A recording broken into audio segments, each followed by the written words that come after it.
What's good, my people? You know what it is. It's your boy Earl Christian III, the Urban Wall Street Project, part 2 of the Business Week series for all my aspiring journalists and writers. Once again, we're in Midtown, McGraw-Hill building behind here. We're about to go up Business Week magazine, politic with the assistant managing editor, Mr. Chris Power, talk about how he does, what he looks for, his passion in journalism, and get your pens and pads out because it's going to be a beautiful situation. Get your mind right. Ready? Let's go talk to him.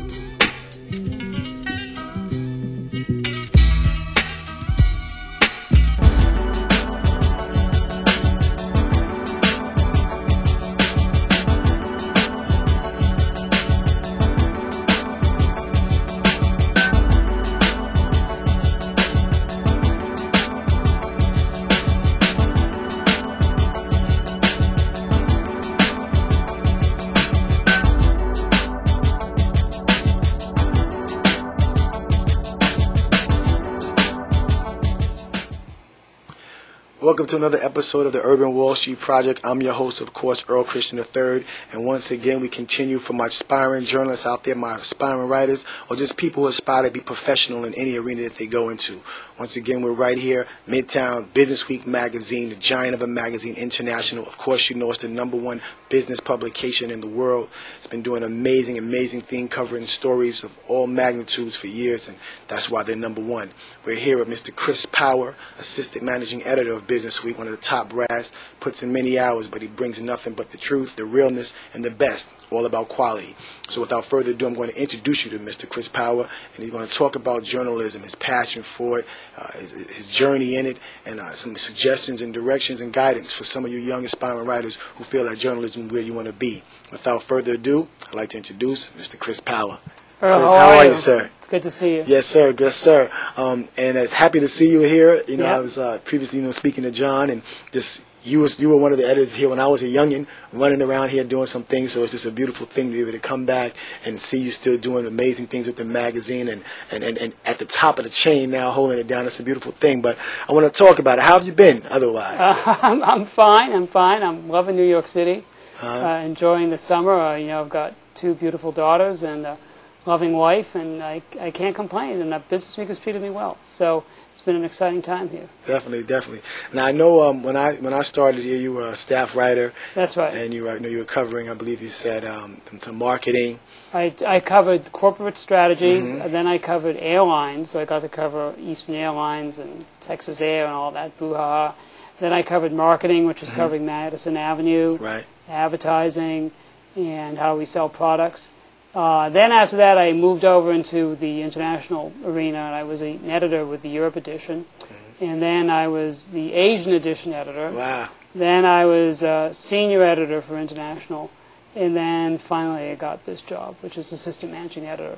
Okay, so it's definitely been a nice trek.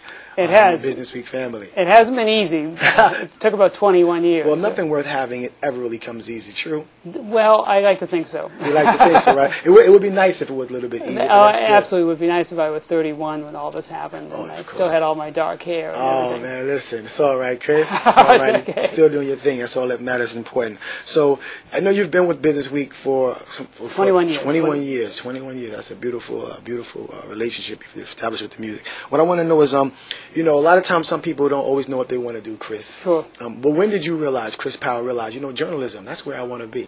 Well, Earl, it's a funny thing that you asked here because I didn't really figure out I wanted to be a journalist until I was one. It's kind of an existential answer. But what happened was I was always interested in writing and in words, and I wanted to make my living using my powers of language. I always had a big vocabulary, right. That kind of stuff, and I was inquisitive, and I was curious about a lot of stuff. And at first I thought I wanted to be a book editor. Okay. But that was too slow. I mean, you work on a book and it comes out 24 months later. Right. The payoff time is agonizing. So I didn't like that. And I was in that business for a while. I really didn't enjoy it.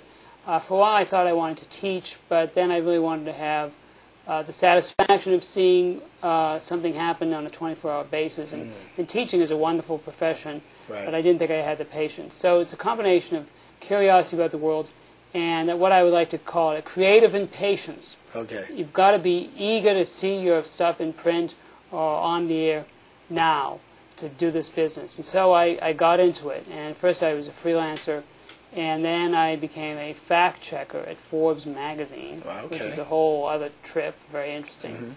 And even though people knock Forbes, and it's our rival, so I am traditionally and technically an enemy of Forbes, I will say it was a good magazine, and I learned a lot there. Right. And I started writing stories, and then I moved on to BusinessWeek. So it was an organic process. I also wrote for the school paper in high school and in college, but I didn't think I was going to be a reporter until I really became one. Okay.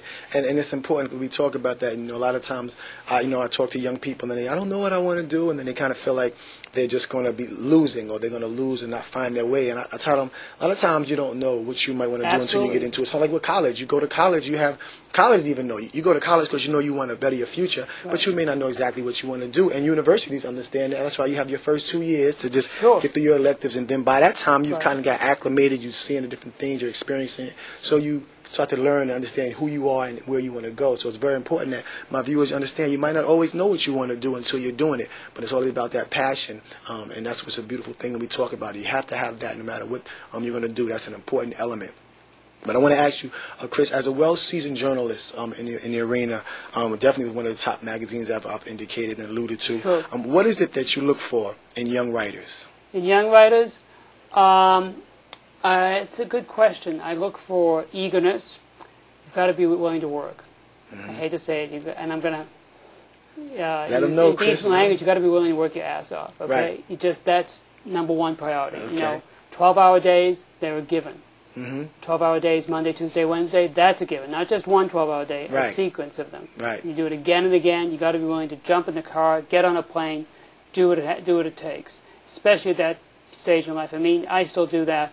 I put in several 12-hour days this week, and I get home and I call up my colleagues in Asia, and in the morning I roll out of bed at 7 o'clock and I call them in Europe. So you've got to be committed to a 24/7 schedule. That's number one.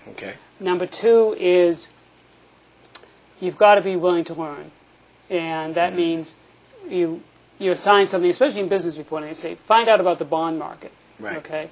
And you say to yourself, I don't even know what a bond is. So what do you do? So you say, I'm going to find out. And this may be a subject that's forbidding and hard to understand, but I'm smart enough and eager enough and dedicated enough to crack it. So you ask questions. And you've got to be willing to ask dumb questions. That's the only way you can get the answers. I once, when I was a fact checker, I didn't know that revenues were the same as sales. So, and I didn't know income was the same as profits, and I was pretty dumb. We'll say ignorant or illiterate. Okay. I was business illiterate, but you've got to be willing to ask the questions and acknowledge your own lack of experience and knowledge in certain areas. So, and then you've got to be willing to listen to what older people have to say. That sounds like I'm preaching my dream for the over 40 set. But you've got to be willing to say, I don't know this, I don't know better, so I'm going to listen to what these guys say. Sometimes young reporters fall in love with their reporting, and this is a big lesson. Reporting is not a story. Reporting goes into a story, but it is not a story. By that I mean you could go off and do a week's worth of reporting and have 50 interviews, and you want to get all of them into your story. And in fact, there's only one interview that really counts. So you've just got to be ready to learn that lesson and deal with it. So definitely important. So definitely we're talking about commitment, passion, dedication, hustler mentality, attitude, go-getter, whatever it is that you have to find or muster up within yourself. If it's what you want to do, what does Nike say? Just do it. There's no room for excuses. You got to put your best foot forward and make it happen. And you're constantly going and constantly going. It's very important. I hope you really understand that. And also what I want to talk about also is, a lot of times, as a seasoned veteran in the game of journalism, a lot of times, a lot of things are trial and error. Like you just said, you might not know if it's a dumb question or what's a bond. Like you might not know certain things. But looking back at your career, is there any experience that you now look back like, wow, had I had the chance to do it now, 10 years or 20 years later, I would have done it a different way? Well, I think I would have. I've stayed at one magazine. I've loved being at BusinessWeek. Mm-hmm. So I think I would have done a few things before I got into BusinessWeek just to broaden my experience in the world of journalism, because there are lots of different kinds of journalism. Right. And the big thing about BusinessWeek is it's given me variety. But I think I could have gone for more variety. I mean, I could have gone and worked at a really small town paper. That's a really good experience. Right. And I wish I had done that. And there are a couple of stories I wish I had gotten, really, and that I was flirting with. I could remember one in the airlines. A guy called me up with a tip and said, "This is a crazy airline. It's about to go down." And I thought, okay, I'll get to it next week. And it appeared in the journal 2 days later. Wow. So that's a lesson. If you hear something and it sounds good, you jump on it. You don't screw around, because that chance does not present itself twice. You've just got to be ready to jump on it. It's kind of like Eminem says in his song that when I ask you got to lose yourself. When that opportunity comes, you get maybe one shot in a lifetime. So that's you gotta right. just go That's for right. And there are stories that I wish we had, and I had an opportunity to get, and I was influenced maybe by the fact that I was tired, Okay. or that I wasn't reading the signals right, and I wasn't listening to my gut. I mean, I can't emphasize enough that what your gut says is usually what is. And that's so true. There's so many different facets of life when you feel like you feel it, but sometimes we second guess ourselves and we go against it. And then in retrospect, on hindsight, you look and you see like, wow, I should have just stuck with my first intention. And I mean, almost maybe 8 times out of 10, I'm going to be conservative. 8 times out of 10, that generally manifests like, wow, I should have just go with that first instinct, because it's usually, like you said, it's usually your right instinct. That's right. So, and I have to learn that lesson every time, even now, after more than 20 years in the business, I have to learn that lesson daily. Go with the gut. Go with the gut. Not go with a stupid feeling. Right. But just go with your gut, saying this doesn't feel right. Right. This needs more work. Right. So I've had my regrets, but I like to think I've built on them. Well, sure, and that leads me into the next question, because like regrets are always learning. I look at everything as a positive. Sure. If you learn something, it's positive. Wow. If it's a trial or it's an error, I made an error. Did you learn you made an error? Did you recognize where the error was? Yes, I did. So now that means you won't make that error again, right? No, I will not. So then that's a positive thing. So it's very important. I always like to say there's positive in making mistakes, because you have to actually make mistakes to know when you got it right, or how to do it correctly. Right. You know, that's how you make perfection. Because if everything was always right, then when do you know what's right? That's right. You know, but talking on that, so let's talk about, I know 20 years and you've covered the many stories and there have been variety of parts of the globe. One of your fondest moments in journalism, you can give me 2 if you like, but 1 or 2 of your fondest journalistic moments in your career. Well, I would say a lot of them have occurred as an editor, because I really matured as an editor as opposed to a reporter, but the editor is very important too. And I think one story I'm very proud of occurred 20 years ago. Not 20 years ago, more like 10 years ago, I take that back. And it was a story that involved a writer in Indonesia, of all places. Okay. And he had heard that Mobil Oil was operating in a part of the country that was torn by civil war. Okay. And he did an incredible job telling about what it was like to be with Mobil Oil in this part of the globe and dealing with the civil war there. And we got him there. This is a remote part of the country. I mean, it was a scary trip. He was there. There were people with guns. There were bodies in ditches. And, this is a scary part of the world. Definitely. And we handled that story. We got an Overseas Press Club Award for it. Wow, that's amazing. So I was really pleased with that. Another story, which was more the conception, this is an interesting idea, is that we did a story, it was called Is Your Job Next?, which is about the outsourcing phenomenon. Okay. We cover, and we did maybe the first big story about that. Wow. And that was written by a great writer, Peter Ingardio, who you may remember, who was on staff. Yeah, I was just with Peter. I remember that name. He's been around for about 20 years on staff. Right.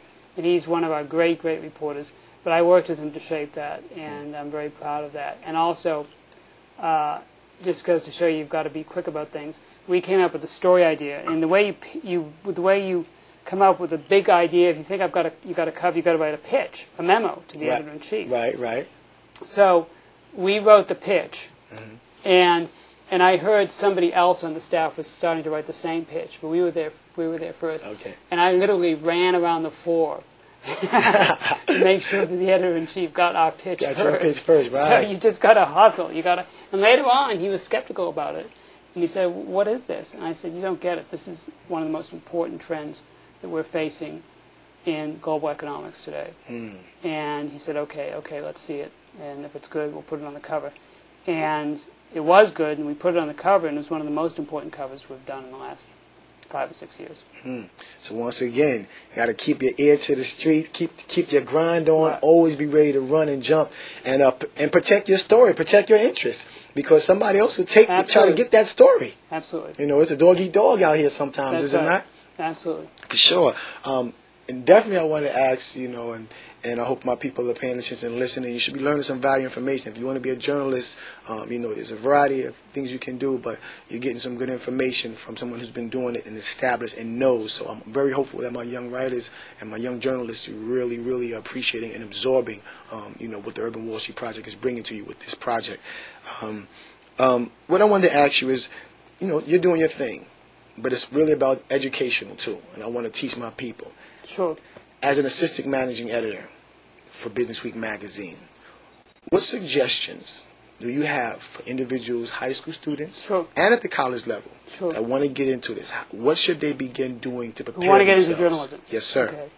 Well, I would suggest several things. First off, if there is a school paper or a school radio station or any kind of media that's run by the school, join it, work it. Become absolutely essential to the operation of that publication or that show, because then you really earn your chops. People look for that. Right. That's how you get clips, and that's how you start learning the rudiments of the craft. Okay. Because it is a craft. I mean, Right. it's the craft is fashioning a lead, figuring out what grabs the reader, developing the argument, learning how to do interviews. The sooner you learn that, the better, and the sooner you find out whether you like it or not, the better. Okay. So that's number one. Number two, I would find out a lot about government and history, so you get the context of what's going on. All right. And then I would also, I would learn about economics and business. Even if you're not going to be a business reporter, even if you're going to be a sports reporter, which is a great calling. Right. I wish I was a sports reporter sometime. I can see you as a sports reporter. You got that look. Well, as long as the Red Sox win, that's okay. It's all good. So anyway, but it's important that the way the world works is not just government.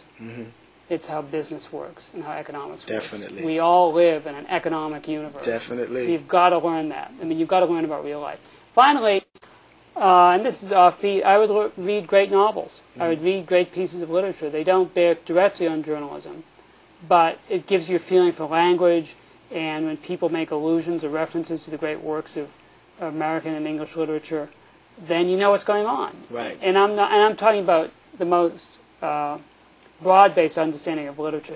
Right. Great African American writers, Ellison, all those, who really shape consciousness. But people in England and people in the United States, Mark Twain he was a journalist and he was a great writer. Definitely. So you've got to learn, you've got to understand that. So there's a lot of learning to go into this. The final thing is, always when you have a chance, always interview people, even if it isn't for a paper, even if you're at your dinner table and your dad comes home and you say, what did you do today? Ask questions and overcome any fear or reluctance you have to ask questions. Ask them politely, but ask them persistently. And you can do that with your mother. Right. Especially with your mother. But you can do that with members of the family. You can do that with just people you meet in casual walks of life. Practice engaging strangers in conversations so you know what it's like to extract information from people who may not want to give it or may not even know they're giving it. Right. Now, this is very important, and I mean, of course, being a journalist or you want to be in journalism, you have to understand the different dynamics. Writing being a crucial, critical element. Sure. And unfortunately, a lot of times in urban America, in urban public schools, kids are not taught how to write. They're not necessarily taught how to express themselves, Right. verbally. And they have dreams, aspirations of becoming a writer. They may be a great writer, just hidden within inside, and they may not get that nurturing. But it's very important. The individuals who sometimes say, I don't feel like reading, or I don't want to have to write. Why do I have to write? Because writing, if you want to go to college, you have to write essays, Absolutely. SAT. Writing is essential, and you should want to write. But how important is being able to express yourself verbally, whether it be orally and I guess in pen if you want to really become a major journalist or a major player? Well, you've got to be really good at both. You've got to be great at writing and you've got to be great at speaking. Okay. And let's take speaking. When you go in and interview somebody, you've got to impress that person. You don't have to impress that person that you know the topic cold, although that helps. But you've got to impress that person as open, engaged, articulate, and intelligent. I mean, and that's what language is there for. If you're saying oh, you know, like, and right. all the stuff that young people do, including like kids, so then you leave a vaguely negative impression with the interviewee, saying, does this guy have a grip on what's going on? Right. So you've got to be, and I'm not saying you have to speak like, you know, an NBC news anchor. Right. You know, you have to be yourself. Definitely. But you've got to come across as somebody who knows how to conduct a conversation and can lead from one place to another. And you've got to maintain eye contact, and you've got to be interested. Because everybody has a story to tell. This is true. This is true. And then other times, there's a different kind of speaking, which is you go in, and you're always dealing in a publication or in a newsroom or in a TV news show with a boss. You've got to be able to go into that boss and say, boss, this is why this story matters. And that's where speaking ability comes in. The conviction, too. The conviction. You are like a lawyer. You are pleading before the jury. Maybe it's one jury of one, the editor-in-chief, or maybe the editor-in-chief is sitting there with his top editors. You've got to be able to convince them. Every month at BusinessWeek, we have a mass meeting where the big ideas are submitted, and the person who's proposing that idea has to defend his or her proposal. Wow. So it's sort of like trial by jury times 20. So it's a pretty scary moment. I'm sure it is. So you've got to be able to get up there and really, you know, have oratorical skills. You know, you've got to really know what you're doing. So that's number one. Number two, writing, you know, if you don't like to write, then you've got to seriously think your priorities if you want to be a journalist. Right. Now, there are two skills go into creating a story, whether it's on the air or in print. One is reporting. Reporting is getting the facts, getting the context. And then you put that in a file. That's one kind of writing. And then there's writing for the story. And that's a different kind of writing. They're not the same thing. Okay. You need the reporting for the writing, but the reporting is not the writing. So I just want to make that distinction. But you've got to learn how to write with style. I mean, we struggle all the time here with stories that are well reported but not well told. Okay. So you've got to be willing to tell the story. You have to learn narrative techniques. You know, you've got to tell the story succinctly, quickly. Most people don't have time. You've got to remember that. Right. And most people are not in love with your reporting. They're in love with the story. So you've got to learn how to write. Okay, Chris, I wanted to ask you this because a lot of times, you know, when I talk to people, you know, like you said, everybody has a story to tell, and we all like to feel like, you know, we know everything. Sometimes we're omniscient. And no one is omniscient. Absolutely. But we always like to feel like, you know, we know, and we surely don't like other people to realize or think that we don't know. Sure. So going to say, so a lot of times I tell people, you don't know what you don't know. Right. And with that said, once again, you know, looking at young writers and individuals who are very eager to become writers, have you ever encountered, the biggest misconception maybe about being a journalist that you may have encountered with a young writer, if there's any that you've encountered over the course of 20 years? Well, I think the biggest misconception is that it's easy. Right. And we sort of talked about that earlier, but they think, what could be hard about this? You call people up, you talk to them, and you write it. You know, it's not physics. Right. It's not inventing a company called Google or whatever. Or it's not leading Chicago Bulls to a revival of the franchise or something like that. So, but it's actually very hard because you really have to have a sense of pacing in an interview. You have to know what you don't know. You have to know what the next question is, and you have to lead an interview. The interview is the core part of the journalist experience. That's really, really, really hard. Let's say that's the top thing.